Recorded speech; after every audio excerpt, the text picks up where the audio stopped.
So this is my analysis of the Kite Runner. So basically the summary of the Kite Runner is that Amir is a Pashtun and Hassan is a Hazara, and they are both best friends that grow up together, though society sees it as wrong for Pashtuns to have a close relationship with their servants.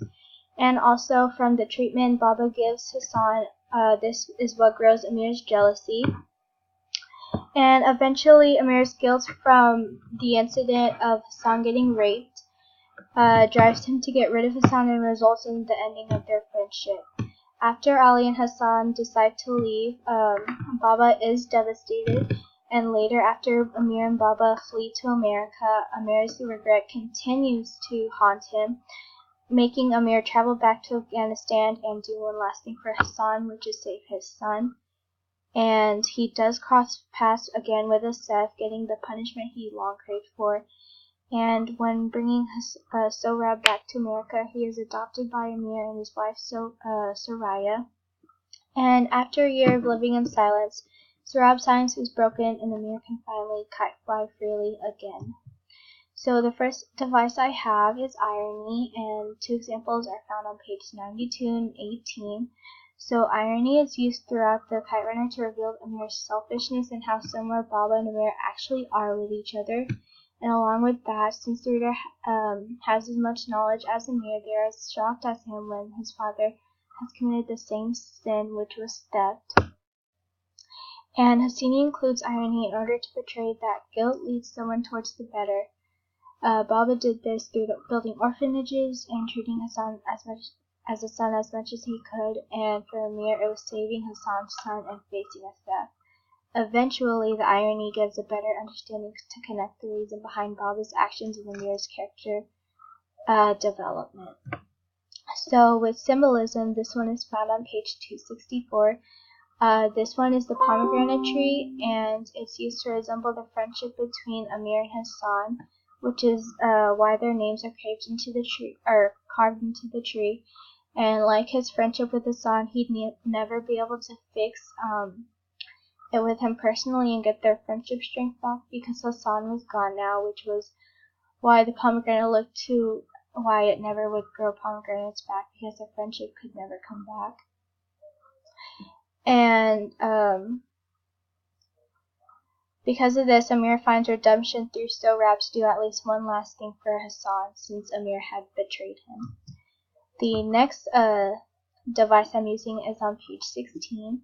And this one is comparing Baba's legs to tree trunks, so the reader is aware of his strength. And because of that, not only is he like his legs strong, but his personality is also strong and sturdy, which is why people look up to him and idolize him. And by using metaphors towards Baba, Hassini gives the reader the same point of view others, including Amir, have of him, and why Amir works so hard for Baba's attention.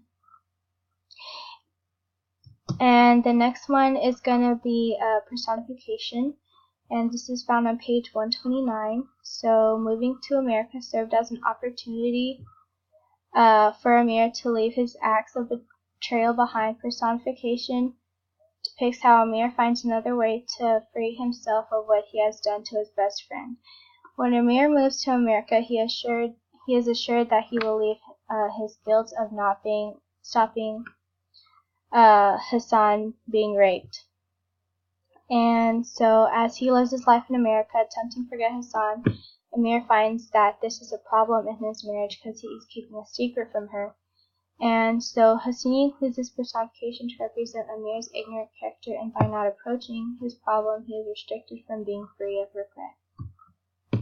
So next is the text to self and text to world. So in the text to self, I compared myself with Amir, that we both found it easier to make a shortcut and go the easy way out. And Amir did this by sacrificing Hassan so that he could finally have his father's attention that he wanted. And so he sacrificed his friendship, and for me, I put off doing my homework for later when I know that it's just going to stress me out when I do it last minute. And Amir knew that his father's affection would only last for a little while, but he wanted to give up Hassan anyways. And so deciding to take shortcuts to feel better in the moment is important in the novel because it portrays how strong Amir's desire to have his father's attention, and serves for the reader to understand that people can't get what they want unless they work for it. And so Amir took a shortcut to get his father's attention, and I take shortcuts to be lazy. And so a text-to-world connection is that in both today's society and American society, is that immigrants still continue to struggle to be successful in America because Baba did this. This is especially towards young or older adults, because Baba had to settle and make a living for him and Amir using making money by only being a gas station manager. And then like this, people who come today have to go back to school, learn the language, and live in a place that they are unfamiliar with. And like Baba working hard in the gas station, this is significant to the hard work immigrants have to go through as they come to America for opportunity. So for the setting, there is more than one. There's Kabul and America, and then Kabul again when Amir goes back later. So in Kabul, Afghans are fleeing because Soviets are taking over. Houses are mud huts for lower classes.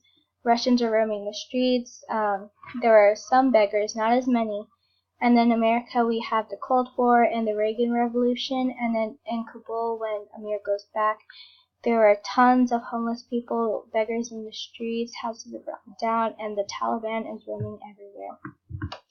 So when the novel begins with Amir and Baba in Kabul, Amir and Baba are wealthy and in a high class, but after moving to America, they shift to a lower class, starting from the bottom.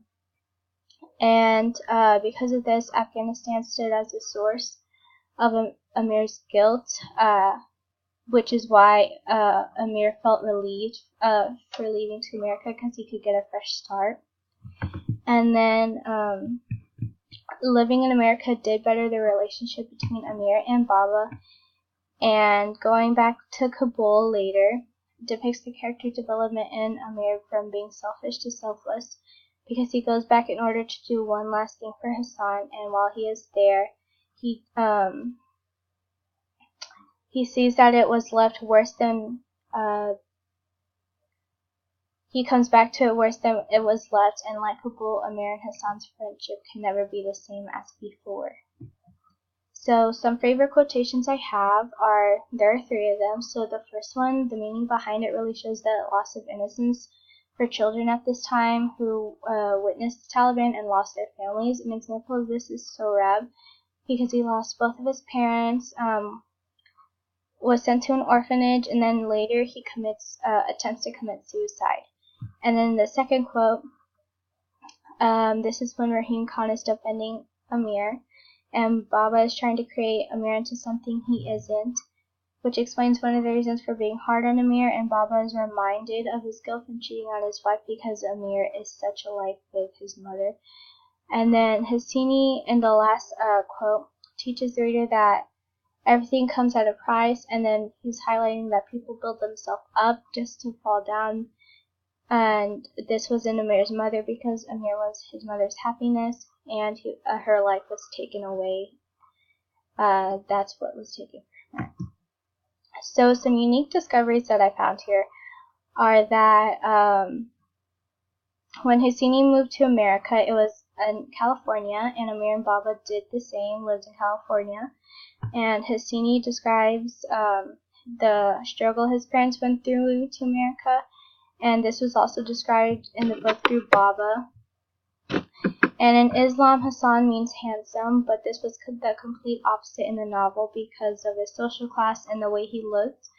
And then the reason for Hassini to start writing was because of the tradition for people telling stories, which influenced his 2 best-selling novels. And then the name Sohrab means hero, which is true in the story, because he does save Amir from getting beat to death, and the orphanages in Kabul often don't have heat and are overcrowded and understaffed.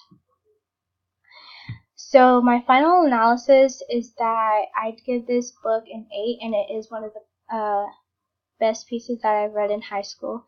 And then I gave it an 8 because it does give a deeper meaning to friendship, how guilt can define who you are and the lengths people go to fix their mistakes. And but one thing was that I did dislike the ending because even though Amir did go back and get his freedom, he was the source of it all. He was the one that caused it all, and it only ended in Hassan getting killed.